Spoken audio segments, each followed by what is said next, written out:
Today, bakit pang rupa mo? Gagawa tayo ng Oreo cookies from scratch. Dahil Halloween special to, magkukwento ko ng nakakatakot kong experience habang nagbe-bake tayo. Para masaya, para meron ako, kayo naman Halloween special, yan yun na. So, year 2009, meron kami, nakatira kami sa bahay ng binan ko. So, may asawa na ako noon, wala pa akong anak. Bago yan, gagawa nga tayo ng Oreo cookies from scratch. Masarap to and kalasa talaga siya. I swear. Depende na lang sa cocoa powder na gagamitin nyo. So, 2/3 cups ng milk. Lagay natin yan dyan. 1 and 1/2 cups ng sugar. White na yung ginamit ko. Pwede rin na light brown. 1/2 teaspoon ng salt.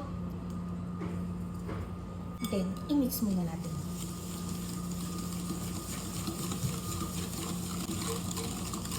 After nyo ma-mix, add tayo ng 1/3 cup ng oil. Any oil, pwede palm oil, coconut oil, canola oil, kahit ano. Pwede rin ang shortening, 1/3 cup. Mix natin yan. And then, add natin si 1 cup ng cocoa powder. So, add. Mix. Year 2009, hindi ko na alam kung anong buwan. Huwag nyo expect na matatandaan ko pa yun. So, umihi ako, napakalaking event. 11:30 kasi merong, yung bahay ng Ben ko, naka-elevate yung mga kwarto. Yung mga sinuunang bahay. Naka-elevate yung kwarto. Tapos sa tapat nun, may orasan. So, habang dumadaan ako doon, napapatingin ako lagi sa orasan. So, alam ko yung time. 11:30. So, umihi ako. And pag-ihi ko, nakita ko yung baba nung nasa may orasan, yung baba nun, puro salamin, bintana. Usually, ang ilaw nun is yung street lights. Nagtataka ko, bakit yung ilaw nung time na yun, ang tingkad-tingkad na kulay pula. As in, red na red siya. So, pagka na-mix nyo to, add natin si 2 cups ng all-purpose flour and 1 teaspoon ng baking soda.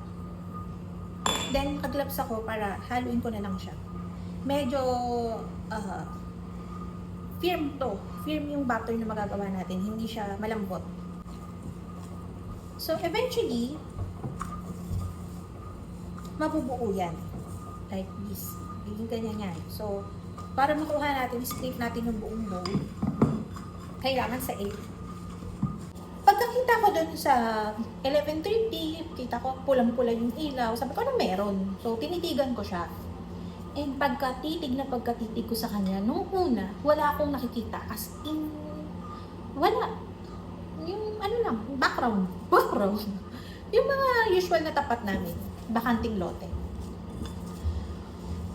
Pero, unti-unti, may naaaninag ako. Eto na yun. May naaninag akong babae.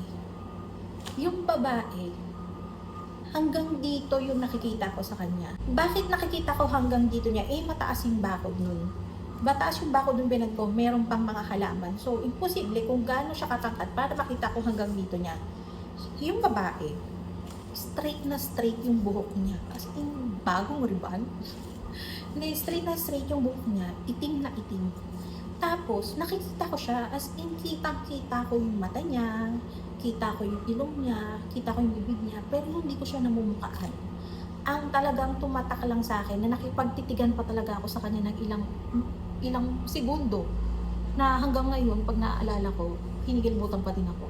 Legit to. Kasi marami akong experience na nakakita ko ng multo, pero ito yung nakakatakot para sa akin. Kita ko siya.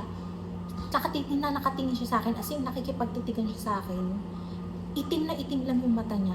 Pero kitang-kita ko, nararamdaman ko na galit siya. Hindi ko kayo pinipilit maniwala. Pero siguro sa hindi pa nakaka-experience makakita, hindi nyo maiintindihan to. Yung sasabihin nyo, joke lang, for content, hindi. Totoo to. So, kitang-kita ko siya, galit na galit siya sa akin. Pero pag iniisip ko ngayon, nare-recall ko yung itsura niya, pero hindi ko siya namumukaan. As in, siguro ganun talaga. Hindi ko sure kung evil spirit siya or multo na napadaan. Wala kang idea. Hindi ko naman siya natanong. Pero, ang naalala ko doon, ang nagpapakilabot sa akin lagi, ay yung kanyang pagkakatitig. kung paano siya tumitig sa akin, bakit siya galit na galit. Mostly, yung nakikita ko, mga nakangiti, mga nagdaan-daan lang, mga ganun. Ganun pala yun. Kapag ka nakaramdam ka ng takot, as in, yung takot na takot ka, kahit gustuhin mong sumigaw, hindi ka makakasigaw. Nung time na nakita ko siya, na naaaninag ko siya dun sa labas, hindi ako, gusto kong tumakbo, gusto kong sumigaw, pero ang naaalala ko lang, walang lumalabas na boses sa akin habang nagpinipilit kong makapagsalita, pero hindi ako nakakagawa ng ingay. Parang ganun, ganun lang. Tapos yung tuhod ko nanginginig. Hindi ko na matandaan kung paano ko nakita ng asawa ko. Binuhat niya ako papuntang kwarto. Kasi nga, as in naligas ako. Tapos umiyak ako ng umiyak. Siguro sa sobrang takot. Yun yung epekto ng sobrang takot. Ito yung dough natin after nating mahalo. Huwag niyong mamasahe. Titigas. Kailangan, flaky lang siya. Katulad ng texture ng Oreo cookies, hindi mo dapat siya masahin. Kailangan mo lang siyang pagsama-samahin. See? Ganyan yung texture niya, makintab. And then, hindi nyo na ito kailangan i-rest. Meron ako ditong silicone mat. Okay lang na parchment paper, mas matibay lang to and mas hindi siya dumidikit. So, pag may silicone mat kayo, silicone mat yung gamitin nyo. So, para hindi siya masyadong mat-stick, lalagyan ko lang siya. Mas madali natin matanggal yung ina-flatten natin dito. Lalagyan ko siya ng dust lang ng flour.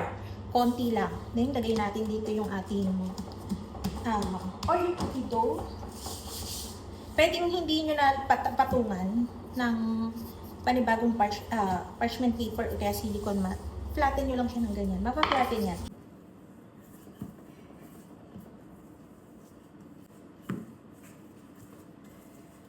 Transfer ko lang siya dito sa pan. Yan. Tapos ilalagay ko siya sa freezer. Pwede nyo naman tong i-cut na. Then, pwede nyo siyang i-cut na directly. Kaya lang para mas malinis yung pagkakakat natin gamit ang cookie cutter, mas maganda firm na siya. Medyo matigas na siya. So, ilalagay ko siya sa freezer for at least 15 to 20 minutes. Then, tsaka natin siya ikakat. Nung gabing yun, nung nakita ko siya, medyo magulo isip ko nun. Medyo problemado ako nun. Kaya siguro, lapitin din talaga ako ng mga ganun, hindi magagandang elemento. So, gumagamit ako dito ng cookie cutter.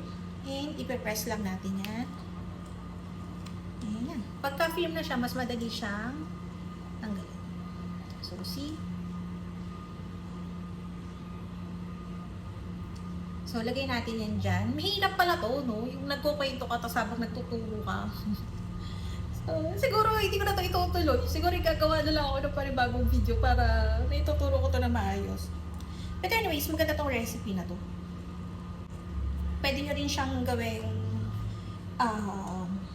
crust para sa cheesecake. Para hindi na kayo, pagka naubusan kayo ng Oreo. Anyways, yung ganong eksena, hindi naman naka-apekto sa akin ng masyado. Ayun, nakita ko siya, natakot ako, umiyak ako ng umiyak kasi nga sobrang takot. Pero after nung kinabukasan, okay naman ako, wala namang masamang nangyari. Hindi naman ako nilagnat or whatever. So, experience lang din na nakita ko siya. Pero kung alam mo, hindi siya tao eh.